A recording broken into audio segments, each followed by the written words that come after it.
Bleh. So I'm back at that place that I keep forgetting the name of, down by the water. And I learned something about it yesterday. That there's like this invasive plant that I also can't remember the name of. And we'll be back on that later. But it's completely choking out the rest of the swamplands. But I mean, it's not a native species, but it's a swamp dweller. I just wanted to show you some of this water back here. I was going to take my kayak out here, but I decided not to because this plant is so thick that it's hard to paddle in there. I think I heard some guys with a motorboat trying to get in and out, and they were cussing and swearing this morning. But I don't know if that was what was going on, or if they were poachers, or there were a lot of big bangs and sounds and stuff out here. I didn't look up. I was so tired. So we went to the Big Pine Lodge and had that special talk with Lyle Blackburn about recent Fouke sightings and stuff, and he provided a few, and honestly, it was some that I turned up myself when I stopped by the Monster Mart. But at the very last second, they invited us. Craig Woolheater and Lyle Blackburn and a few other people are going to be in Fouke, which is about an hour from here. And Lyle's going to do that tour of Boggy Creek area, and that's such a rare thing to occur, and so many people request that, you know. So, but unfortunately, he's got a life and he's got a lot of other things going on. So it's a gift to be able to go down there and do that. And I'm going to try to make it down there. They're going to be down there at about 10:30. Right now, it's about 9. So I got 30 minutes kind of window time before they all take off from there. They're actually leaving pretty soon.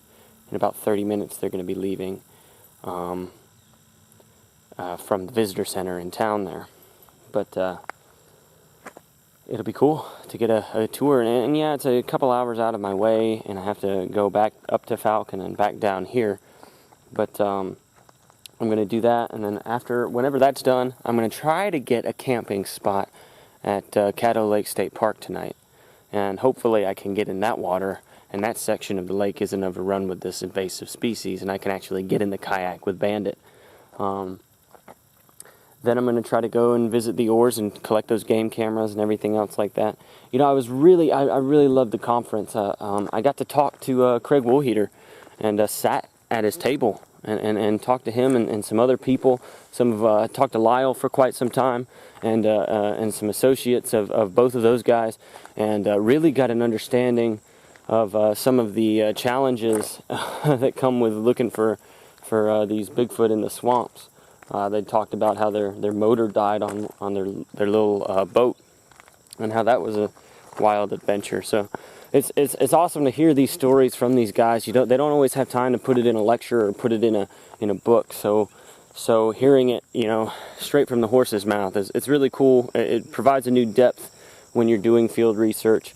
And more than anything, you know, I haven't seen anything in the way of Bigfoot activity on this trip, but hearing so much of it, being engaged with the community, that really makes the difference between a success and a failure. You know, it's like just being mystified and being inspired to continue your search. That's what's important. And as long as you survive the field research afterwards, you know, you walk away with something. You know, so having it's being able to talk to some of the cryptozoologists and some of the wildlife specialists that spoke yesterday, just being able to talk to them, having my questions answered, you know, that was awesome. And I don't know if they'll remember me as the guy at the 15th anniversary Bigfoot Conference, but or if they'll forget about me altogether. But there's a budding point for a relationship, you know, a mentor and a student type relationship that forms when you ask the first question. And at first I was very uneasy about confronting these people, shaking their hands, asking if they can autograph something for me or whatever. But now I'm very comfortable with looking these people up and emailing them questions about certain things that I might need some clarification on. So, and that's the thing, is we all got to educate one another and come to some type of consensus and some type of strategy to solving this mystery and mysteries like it. So this humanity aspect of Bigfoot, that's something that I, up until recently, have not really been exposed to. I haven't heard a lot of eyewitness testimonies. I haven't turned up a lot of stuff. I haven't gone into towns and pried for questions. And really, the thing that helped escalate that was putting those decals on my truck. You know, at that point, and I kind of understood this when I first put them on there, it was like, this is going to make Bigfoot discussion with strangers unavoidable. People who want to talk about it, people who are interested by it, they will come up to you and they will drop the question, and you will be forced into a conversation about Bigfoot. And you can't just avoid it because you're nervous, you know. So the social, my antisocial tendencies at times would keep me from turning stuff up. But when I put those decals on my truck, that made it harder for me to avoid confrontation on the subject. And now I speak quite easily and fluently with strangers about my opinions, my thoughts, and my strategies, and how I'm going to go out and search somewhere. I don't give them the dates and the specifics in case they want to, like, you know, hoax me later, but just having that conversation and turning stuff up and hearing what other people have observed in the past, it's opened a lot of doors for me. And maybe I won't find anything on this trip. Maybe I won't catch a glimpse of a creature or hear a vocalization or even wood knocks. But just being in the loop, being in the conversations with all of these people, that's painting a picture. And that's leading me down a pathway that ultimately might end in having some type of experience. Or it might not end there at all. It might cross right through it and into the next aspect of looking for these mysteries. So this might be the beginning of a lifetime investigation. And I understand that I might not find anything at the end of my life. But with all the experiences and with all the cool people and just being engaged by all of the stories and all the alleged reports and all of the scientific arguments that are brought up between now and then. I mean, that's enough to stay involved. That's enough to get you learning about our world and everything else. So I really appreciate the conference and everything that it represents. And I hope that I get to go to several more in the future. In Texas, return to this one, go to different ones, you know.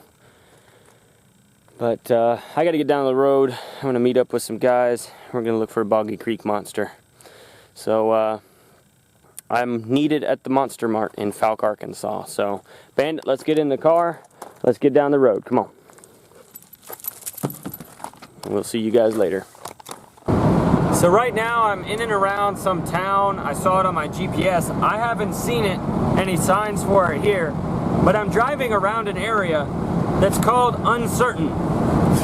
And I find that oddly appropriate since I don't have a reliable GPS signal. But somewhere around here is a town called Uncertain, Texas. But I'll tell you a little bit ahead of time so you'll know what to look for before we come to a stop. Of course, what you see here with the Monster Mart, when I first came down here in about 2010 with the idea of looking into this and writing the book, it did not look like this. Not at all. The only thing was the little mural here, and that's sort of the second generation of that mural. There was another one that had been here before, and that was all there was to it, and none of this facade was here. When I walked in, opened the door, and there wasn't much to see. A lot of old newspaper clippings kind of flapping in the wind over here, hanging, and just a glass case, a dark case with some of Smokey's books. And I'm like, wow, this is unbelievable. You know, to me, this is like a huge deal.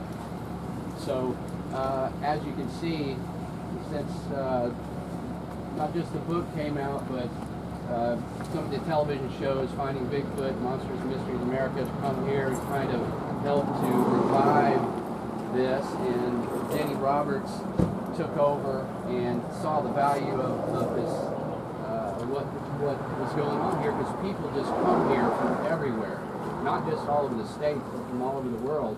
And like me, they're like, want to see something and want to buy a little souvenir. And so Denny's done well to develop that. And now that you see, Lyle was actually the inspiration for me doing all this. I mean, he gave me inspiration for doing all this, and I keep on doing it because I see results from it. that's what we see here. His book really, he done such a good job on the book. I'm going to put up with that. People down here, I've really all my life. People down here really didn't want to have anything to do with it. People making fun of them. They get Lyle, and I don't know what to do. You got countless people around here. He did pretty good. If y'all read the book, you know what I'm talking about. He did a really good job on it. I think that's how to get a lot of bearing on what we do. Thank you very much. I mean, I'm honored and proud that this has happened, and it resulted in what I consider the coolest convenience store in the world. Yeah. If I'd have come here as a kid, my parents would have never got me out of that store. So it's amazing to see this. But underlying that is the history of the sightings here, and what's that put the southern Sasquatch on the map. So what we're going to do here, we're going to drive down here and take a left on what is County Road 9 and follow us down there. Back in the day, during the legend of Boggy Creek, the late 60s especially, there were some sightings along this road, and some of those were dramatized in the movie. What was that? It ran across the road. This was one of the roads where it happened, and you can see there's a lot more development down there, but there's a lot of trees. While we're driving, be on the lookout, and I'll kind of try to signal. On the right-hand side, there's a sign that says Boggy Springs Ranch. That is the location of the old soybean field. It used to be owned by Willie Smith, where the famous three-toed tracks were found. It's back on the back property there in that Boggy Springs Ranch. And it's a beautiful ranch, by the way. I mean, it's amazing down there. And they've let us come down. That's one place we went back in there and filmed that's never been seen since the legend of Boggy Creek. So be on the lookout for that. As we drive down, if you're paying close attention, we will pass Boggy Creek, kind of the origin of where it starts. It's not a great place to park and get out, so we'll just kind of pass that. Once we get down, we're going to turn right, and we're going to start. We'll see that the road, as we approach back to Highway 71, there's a big line of trees on the left. Beyond that is McKinney Bayou and some other locations, and even though we seem close to little towns, it starts getting rugged back there. Bottomlands, not developed.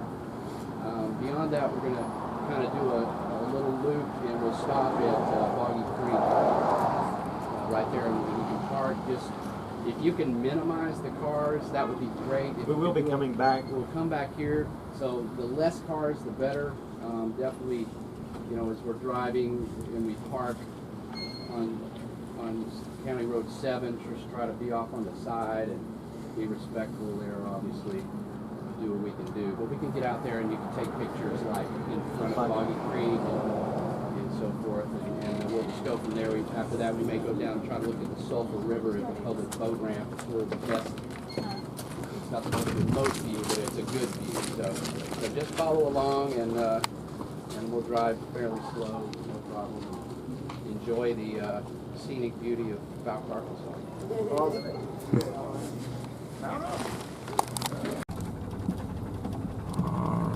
Yeah, they're pointing there. So that's where the bean field used to be, and where they found the tracks. Today it's Boggy Springs Farm. We're taking a little tour, and I'm with Daniel here.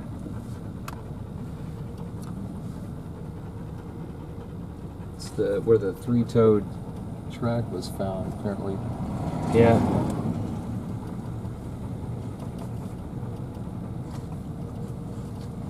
I asked Meldrum what he thought of that, and he says he's still skeptical about three-toed tracks. But still very culturally significant. So who's up there in the truck? Brian Empey is who I was talking with, Yeah. and I'm not sure who else. I asked if he was driving. He said, "No, I'm up here with everybody else." So he might be up there with Jeff and Adam, and I'm not really too sure who's in there. Yeah. So.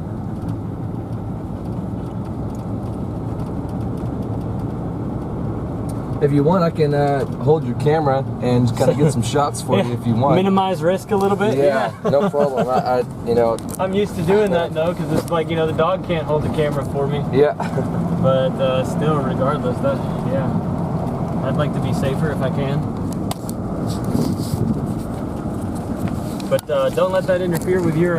Oh no, I'm just taking some scenery shots and stuff like that. Yeah. And I might try to edit something together, but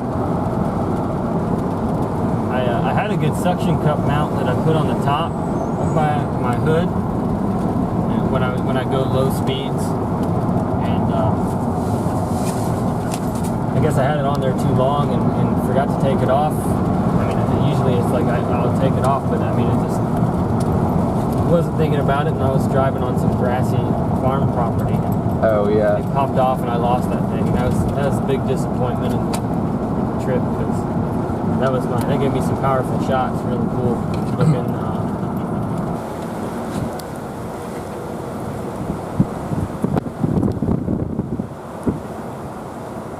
Are you dual recording there? I think so. That's talent, man. Yeah, I'm looking at it. I'm thinking these are almost the exact same camera. I mean, the model. Yeah. You can tell, like, even the little circular design, like here, they're both the same. But you're right. This is a Panasonic, and then, mine's a Sony. But they're like. What kind of optical zoom do you have? Let's see. It says Sony lens G wide 30x optical. So I'm not sure. 30. 30. It's probably Yeah. got some digital too. It might be like a 50 or something like that. Mine, oh my gosh, it's like I love the zoom on it. I think it's 90 overall, and 50 of it is optical zoom. So I get some real good tight shots of wildlife and stuff. Oh yeah. But it's kind of like if I have it completely zoomed out, it doesn't pick out the details. So I'm still trying to figure out like how to film a clear shot from like a landscape perspective, but up close to just get general scenes. Yeah.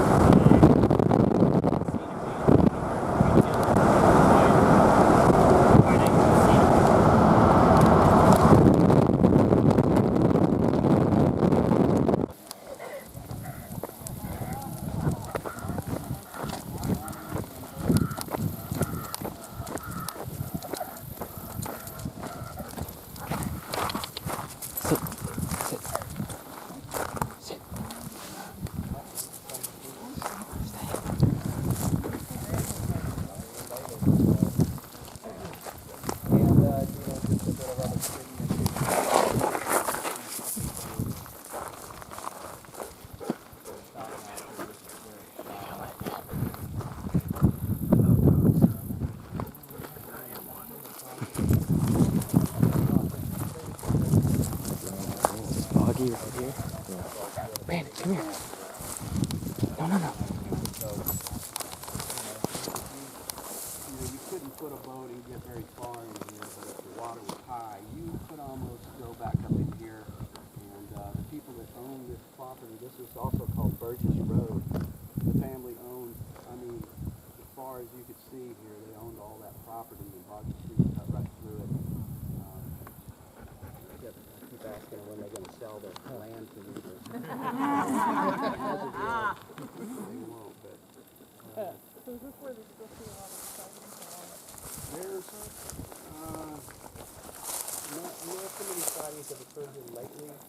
There was actually where we crossed the origin of Boggy Creek. There actually was a sighting out there in about 2011. A girl saw it over there in what I consider a pretty credible sighting. And that's really been one of the only sightings that's occurred on Boggy Creek in modern times. And it is springs that is kind of closer to where we saw those houses as we drove, but you could see the trees starting to take over. And the people steal all the time. I mean, you can. I figured people might just want to take a photo, Yeah. short stop to take a photo. Yeah, I mean, it's right there on Highway 71, so. Dangerous. Yeah. The thing is we're gonna have to turn around. Do we have time? What do you think about going down to that Sulphur River ramp? I don't know. Would that be probably it, and then back to the mountain? Yeah, 'cause Twice about taking a drink myself. But hey, you want some more water? Some more water.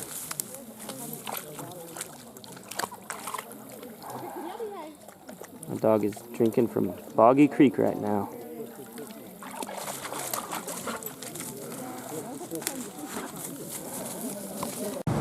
Alright, best friend handshake. Okay? Alright, come in like this. Then grip it. Okay, now grip it. Grip it. Okay, like close your hand. You listening? Grip it. Alright, man, leave me hanging.